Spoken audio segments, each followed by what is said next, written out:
Matthew and Dan here from MiniWargaming.com, bringing you another Dark Potential playtest. Ooh. Yeah, we're actually uploading the one from Friday right now, and I'm going to upload this one hopefully tonight if we get it done in time. So you'll have like 2 days in a row with playtests. We're jumping right into 0.3.3 alpha, and the change that we've made, the major change, is we're trying a new scenario. This is kind of inspired off of one of Mr. Voodoo's. It's basically somebody told me how to pronounce it and I don't remember now. It was off of one of the scenarios, but basically it's just modifying it a lot, so it gave us an inspiration for this scenario in particular, and we'll talk about that in a second. But the major change is in smoke grenades. I've decided I want to try out that the rule for smoke grenades is they do not block line of sight, but that they add +2 to any cover bonus that anything that is obscured from them would get. And if an energy weapon fires through it that's not an AoE energy weapon, it gets -2 strength as well. So it'll make it so smoke grenades don't block line of sight, which is good because that was a little too overpowered. But it'll also make them still very effective. Having said that, though, we might not see a lot of smoke grenades this game. We are bringing quite elite armies. Yes, we've decided to try out something fun. We wanted to change up the army as well as the scenario. So let's go take a look at that right now. Let's look at the scenario first. So we set up the table.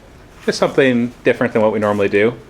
Like I said before, a lot of these play tests, the terrain will really dictate how the play test goes. That's a nice shirt. Well, thank you. What the heck? We called and coordinated. Anyways. Oh, what's going on here? Touchscreen. There we go. Get rid of that. Okay, anyways. The terrain will... You want to talk about it for a second? Sure. You look like you're about to say something. I was just going to explain the mission. Go ahead. You explain it. So we thought we have all these buildings always everywhere, so we wanted to make it more like a kind of like apartment buildings or whatever into more kind of suburb, grown over, destroyed kind of thing. Or it could have been a parking lot. Or... Yeah, it's one thing, if you really think about the size of parking lots, like they're huge. You could make an entire 4x4 board that is a parking lot. That might actually be an interesting board if you do it properly.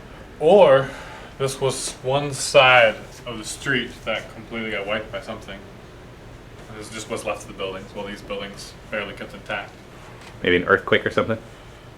Something happened. This is what it looks like. So anyways, there's two objectives. They're kind of like, it's not so much scavenging as we did before, but kind of like a piece of a technology or something to get. And so it's the same kind of feel as if you want to go and get objective points, but you're not carrying your squad anymore. You have to come in the base-to-base context. So here we have some kind of like power generator. As you can go, you can learn from it, I guess, or draw power from it. Pull parts from it? Yeah. Something. It's more like you're pulling parts from it. Yeah. So you can take it back to your home base. So you have that, so you have to be in base-to-base. And if it's a squad, then one model has to be base-to-base. But in order to get it, instead of having to just camp on it, you actually have to use your action to scavenge it. Or whatever. And then these are a bunch of dumpsters. Lots of good stuff to find in dumpsters. So same thing, you get in the base-to-base with one of them. Same thing. So you basically use an action to scavenge. And you can only scavenge from each objective once per round. Yes. Important. So you can't just run up and... So right now it's 3 we agreed on? Yeah. So once you get to 3, you win the game. But you only do, once per round. You can see there's lots of open area. And... you're going to have lots of solos, and so this is just going to encourage the squads, instead of firing from mid-range, to really get up close. And so there's going to be, if you get the right maneuvering right, there's some deadly, like last game, point-blank range. Well, how many shots did you get? 13 hits, did you get? I had to roll under 14, and I rolled double 1, so I got 13 hits. Yeah. It was, I think that's a record so far. It was brutal. The whole squad just got splattered against the side of the building. I mean, they're running up to die, but I didn't think they were going to die in that manner. Like tar pit, bam! Oh, it's more like a puddle. Tar puddle. So yeah. Anything else about the scenario that we should know? Don't think so. That's it. Oh, we changed. So the solos are all 4-second organization 2. Oh, we're going to get to that in a second. So as we look at the armies, all the solos can come in 2s instead of 1. Yeah. Okay, so, we'll take a look at the armies right now then. Yeah. So I'm playing Corporation again, Petrov Morales Corporation, and Dan wants to play the Xanthos again. It was his choice. He wanted to try them out. And like he said, we decided to try a little bit different for the allowances. I think I've almost settled on the kind of like the War Machine-like allowances where everything has a field allowance of sorts or a limit, and it'll be per 50 points that you play. And normally we had been playing at the solos were all basically, you could only bring 1 per 50 points. And then last game I tried bringing 2 recruits. That proved to be effective. I won the game, but I don't think it was because of that. I think it was because of all the smoke grenades. It did help though. Yeah, it definitely was good. So I'm not sure if it's overpowered or not to have that many command points at your disposal. It did allow me to really spread my army out more and be more effective that way. So I think that's important. I think I will. It seems to make sense that you can have 1 commander and 2 sub-commanders. That feels right for 50 points. I don't know about you. We'll find out more because we're both doing that this game. So every solo is now, you're allowed to have 2 of each of them. And so I've got 2 commandos, and we've got the 2 sets of bases, and they have to be distinct from each other. Then we've got 2 medics. We've got 2 heavy weapon specialists with machine guns and 2 heavy weapon specialists with flame launchers. We've got 2 snipers. We've got a the director, and we have 2 recruiters. This is a 48-point army. Unfortunately, when you only do solos, it's hard to get your exact numbers. Because with squads, you can always add that extra point and get the extra guy. Pretty much always. So I thought either do this, maybe next game I'll do the recruit spam. Because recruits are 3 points for 3 and then a point each for after that. So they're the only squad so far where it actually doesn't give you better points usage if you upgrade the squads. So it's just, if they're, I guess not so much for morale, but if they get hit, they're almost useless to begin with only 3 recruits. It's just 3. So. But still, it could be really good for objectives. Yeah. Could be good for maneuvering. And then there's a lot of extra command points, too. Remember, you have a command point per unit. That's true. So that could actually come into play. We'll have to try it out. But they also have the disadvantage of not having that +2 or +3 extra to their roll, which is a big deal. And they're going to be clumped up more, so if one falls back, everyone sees it. Could be crazy chain reaction falling back. That's when they die, you have to take the morale test. So yeah, one dies, and there's most likely to be a couple more in range, and their morale already sucks. So unless you'd have to bring a couple recruits and a commander to really support them. For sure. So looking at this Xanthos army, what did you bring? All right, so we got 2 assassins right here, so that'll be awesome fun, and then 2 infectors. And it just happened that you have lots of solos, which infectors might be quite good against, infecting them. Then we got a squad of actually shock troops. Okay. It's more close combat oriented.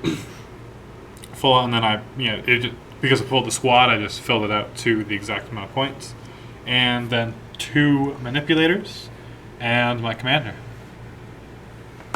So unfortunately, the Xanthos don't have as many solos to draw on right now, which is why he had to bring the shock troops. We'll have to add in a couple more of them, some neat things that they can do. It's easy to add for the corporation because I just took all your typical weapons, your snipers, your machine guns, your flamers, and there's your solos. But Xanthos, we're trying to come up with unique weapons like the infector and the manipulator and all that kind of stuff. So we'll have to add some more in later on. There's some forum topics discussing new units for the Xanthos, so make sure if you have any ideas to go participate.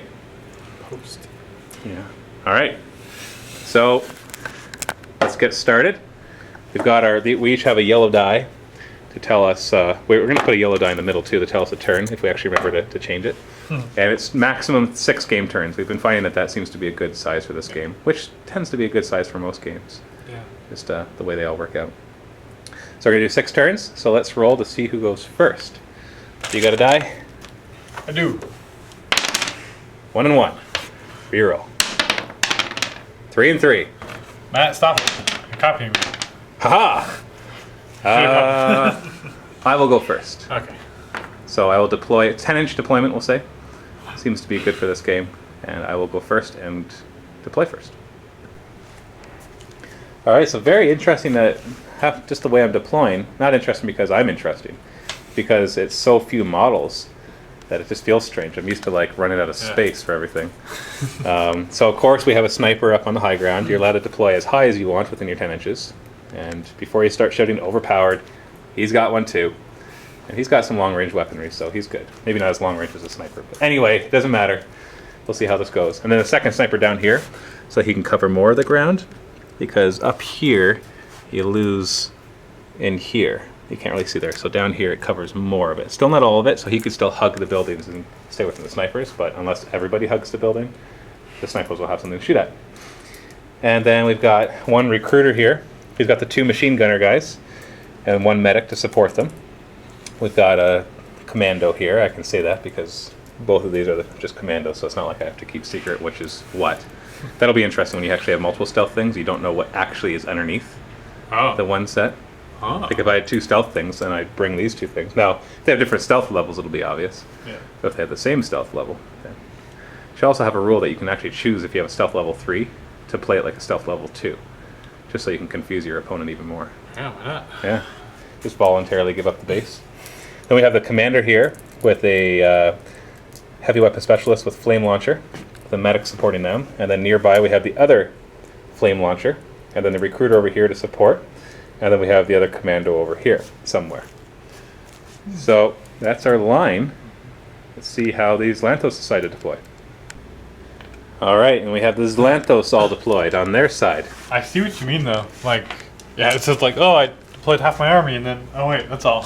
Yeah, and you gotta make sure you have enough command point coverage. Now, your assassins don't matter because they're loners, so they can't use it anyways. So I see you have a squad of your shock troopers over here. Yep.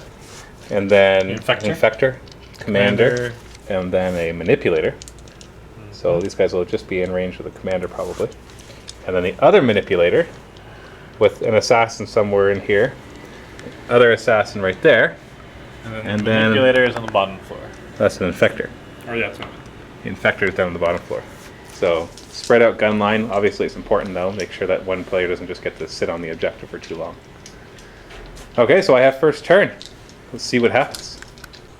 Okay, so this sniper is going to activate first, and he can see this stealth base right here. So he's going to do a perception check on it. It's going to be very difficult, but it's passive, so you might as well do it. It doesn't cost you anything. So for every 6 inches, it's a -1. So we're looking at -6 to his perception of 9. Right? Where's my data? Yeah, sniper has a high perception because he's a sniper. Yep.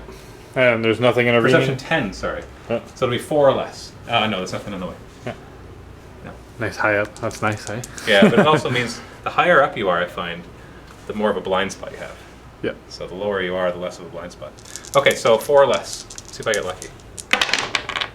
5. So I could use a command point to reveal that base. How important is that? Because he still has to fire. And he only regenerates 1 command point per turn. So using a command point is not a big deal. Using 2 is. I'm going to use a command point. Reveal number 2. It's not him? Not him. Okay. Then he's not going to move. He's going to forfeit his movement so he can take his shot because he has a move or shoot weapon. He's going to fire through the trees, so level 1 cover, into this squad right here. It's a long shot. Sniper! But he does have a 14-inch range. So 14, 28, then that becomes 42, right? Yeah, just outside of 42. So it'll be -3. Nice thing about this game is that accurate range measurements aren't necessary. Unless you get like the rare cases where you just about go over that range band. So right there, That actually is super nice. the nice thing, like right there, I might not have been exactly on him, but I'm so far over the 42, but nowhere near the next one of 56, that this whole band right here is the same modifier. So -3 for range, and then level 1 cover, so that's 4, and their defense is 3, so that's 7 in total. Anything I'm missing? No, still a pretty good chance of hitting him. Yeah, because his range skill or shooting skill is 14, so it's still only 7 or less, and it's a sniper, so he's at most going to kill 1 guy. So, and the important thing with the sniper is getting a good margin of success, which increases his strength. So if it's 7 or less, it's going to be hard to do that. So let's see if I do anything. That's an auto fail. I can't even use my command point to reroll. But All right. so I didn't even hit. Nope. So there's no command check or morale check. Yeah. Okay, so that was him. So I'm glad that I used that command point. As long as he doesn't get shot at, which he might, but he's pretty long Yeah, range. because he wouldn't have been able to here. Right. So he would have been So stuck with 2 command points You with might as nothing. well, if you're regenerating them, you might as well use them. Okay, so this sniper is going to activate next. He can see number 3, but it's through the trees, so you're going to get a level 1 cover. Is it partially covered by the bush too? Does that mean maybe a level 2 cover? Well, we declared all the trees were a level 1 cover, Oh, okay. so. That's Even- just- okay, now you're just- even- now you're just getting aesthetics. Okay. Well, no, just because last game we counted the bushes blocking line of sight. That's true, we did, because it actually was blocking the sight. Right. Either way, it's not. Okay. And if it is like by a little bit, so it would be a level 2 cover reduced to a level 1 because it's only a little bit. Okay. So it's level 1 either way, but you're right. Let's make it line of sight blocking, just for that one bush. So perception check, it'll be almost 36. So we're looking at -6 again. So 4 or less. No, 3 or less, because you have a level 1 cover. Hey! Oh, lucky. Is it him? Yes. Woohoo! So It we is gotta remove him. the other base then. Now that he's been revealed. Oh, do I take the shot at the assassin? He'd be a big deal. Well, he's got 2 command points, so he's not going to be running, but I could kill him. Oh, you've already had your lucky roll. I know. Now it's just bad rolls from now on. Yeah, no kidding. So hold on, that was almost 36, so he's only -2. But then through the cover of 1, so it's -3, and then I think your defense is like 7? Defense. Yeah. So it'd be Assassin -10, is so I have to 7. get 4 or less. But your armor is piddly, so I just have to hit you. I don't have to worry about margin of success. Uh-huh. And I've got 2 command points on my guy. And, oh no, I was going to say he has a commander nearby, but he's a loner, so he can't use his. Yeah. So I need... He was picked on in school. That's why I became a sniper. So I need 4 or less to shoot the assassin. You know what? Everybody else is going to be pretty hard too, although they have lower defenses. I'm going to shoot the assassin. All right. So 4 or less. I got 2 command points. So we'll see how this works. Whatever. Bad start. So that's a margin of success 2. So it adds 1 to his strength. Okay. His original strength is 6. So it becomes 7. So it doesn't matter. It's 5 or less to wound. And I still have 2 command points. Ooh. And a 6 is not an auto fail with damage. Okay, so that's a wound. Now it has multiple wounds though, D3, and I still have 2 command points. Oh, that means auto kill. Not necessarily. If I roll a 1, Oh, that's right. could re-roll That's right. it. It's only D3, not D3. yeah. It's So that's 2. on a D6. And I'm going to use both command points to bring that up to a 5 to make it 3 wounds, so it kills the assassin. Wow, that was a lucky roll though. Both revealing and damaging, or hitting. It was like So do not gauge balance of this game by that, because that was ridiculous rolls. So your manipulator has to take a morale check, So he does. or a test, I should say. It's not I'm so glad we got these new bases. They're so useful. yeah, they Look, work. there, and there you are. They're All right, done. so his morale is 8. You're good. Mate. Wow. It cost me both my command points, but I think that's an even exchange. Yeah. I would feel bad, but How many points are your snipers? right now they are 4, Okay. and your assassin is 6. yeah 5. 5. The points for the solos, I think I'm gonna need to adjust because they don't feel right. But we both did the solos thing, so it kind of balances. Who knows? But it's more like solos versus squads. You got to balance the points somehow. But that's tough, because how do you really determine how much it's worth? You just kind of have to go with what you come up with and make sure overall it works. It's really more than the points, it's going to be the field allowances that balance the game. Because people can say, well, because I remember like some people were playtesting saying, well, the medic's only 2 points, so I brought 10 of them. And they're all healing each other and stuff, so it's really impossible. I'm like, yeah, but they're going to be like limited to 2. So you're not going to have that issue. So I don't like the force organization chart that like 40K or Fantasy does. I prefer the unit by unit being limited. Okay, so moving on. Okay. Heavy weapons guys are going to run. So 10. And he's just going to move beside him. So it's 10. Commander will run as well over to here. He can move 6 normally, yeah, so he can move up to 12. So he's good. He's going to hide. So he doesn't have... Oh no, this is recruiter, sorry. But yeah, he's got movement 6 as well. Alright, come on. Stay. He's got a big old flag that's heavy. Alright, I'm just going to... He's right here. Okay. Okay. So we'll just do this. There we go. He's like, whoa, whoa, guys. I'm stuck. No. Maybe I shouldn't put these guys side by side when you have AoE weapons. Oh well, they're behind good terrain. All right, the medic is going to jog up as well. And he's going to move. All right, we got 7 to here, and then 5 inches this way. Okay, so he's right there. Commando's going to advance. He's going to run. He's got to move into 7, so he can go 14. And he's agile, so he ignores difficult terrain. So he's going to run here and to here. And they're within 6 inches of each other, so they're good. Commander's going to advance. Do you have any targets that he'll be able to shoot at if he gets anywhere? Nope. So he's just gonna move and move up to this cover. Sandbags are level 2 cover, not level 3. Just so we all know. Flame launcher guy will do the same thing, except he won't sit right beside him.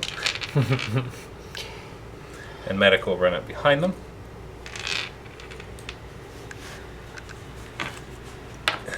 This flame launcher will only move 9 when he moves twice because he's going through a window. Recruiter is also going through a window, so it's 5 for the first move. And then he's going to move 4 and then 1. Okay. That leaves us our commando. He's going to move up 14. So he can get there.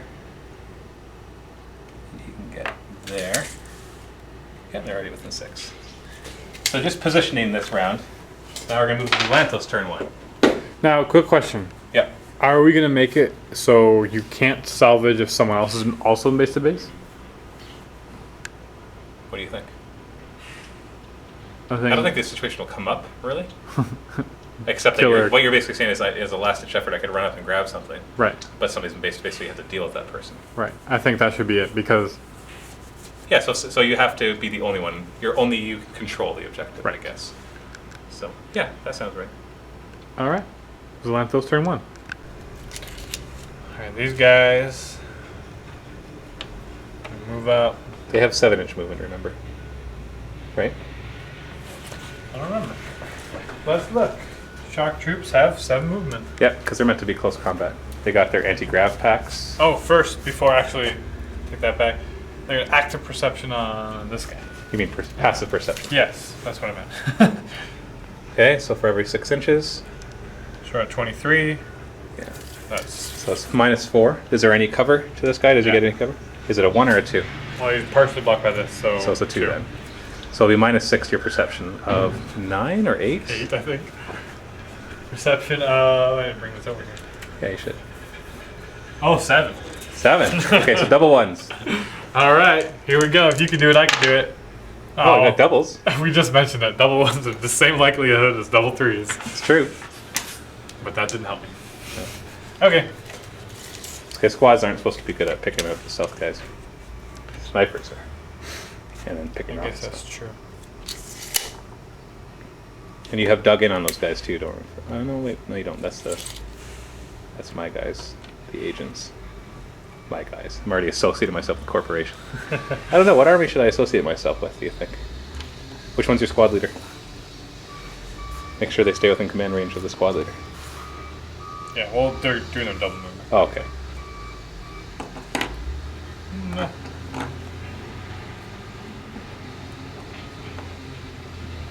Actually, he was right. 7 inches back. Yeah, he's gonna move from base to base. Alright. Did we talk about that on camera? What? You have to own the objective to... Yeah. Okay, we did. Which one's the squad leader? Squad leader is this guy. The guy with the special weapon? So they all have to be within 6 inches of him. Oh. Yeah. I didn't plan out that very well. So I think it's this guy that you'll have to move closer instead. So Yeah. he'll have to have moved over this way. You have to keep them within 6 inches. If it ever occurs that without your control they're out, then they have to move directly towards the squad leader as quickly as they can. Okay. Rarely comes up. Good. Alright, who's next? Next is this guy. Infector. Infector. It's OR. Infector. I don't think you can see through that though. You can see like the flag. Hold on, I'm gonna zoom in. Change the battery pack. No, I don't think you can see him either. It's going on command ready? Or Yeah. combat ready? No, sorry, he's going on Overwatch. Because combat ready doesn't use the template anymore. Alright, getting ready for the commando to jump out. Yep. Try to jump my troops. Just like that. Or like a. I don't know. How does it sound? It's an infector. So how does the viral injector sound? It sounds like a laugh. I did it. It was silent. Okay, do it again. No laughing though. I can't do it without laughing. I'm not laughing at you. I know, I'm laughing at me. Well, just try it. I can't. All right, we'll try it later. That's it. it. That's pretty weak sauce. I know, but it's like a, because it's it's like a little organic, nasty, little hits you, like acidy infected. Okay. Moving on. We need more concept art. That's actually coming.